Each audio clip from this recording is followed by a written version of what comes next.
Halo teman-teman, selamat datang. Kali ini keluarga Upin dan Ipin mencari botol susu ajaib. Nah, kita lihat yuk khasiat botolnya.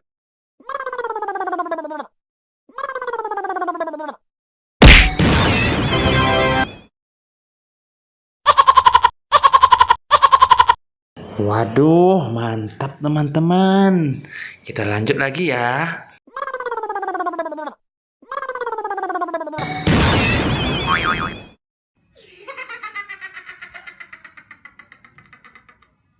Wah, ternyata botol susu ajaib ini khasiatnya luar biasa ya teman-teman ya.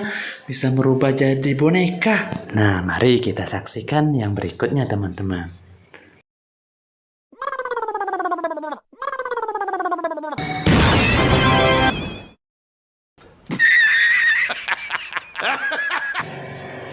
Waduh, kasihan Suneo teman-teman. Telah disulap dengan botol susu menjadi boneka penyihir. Nah teman-teman, bantu lagi ya.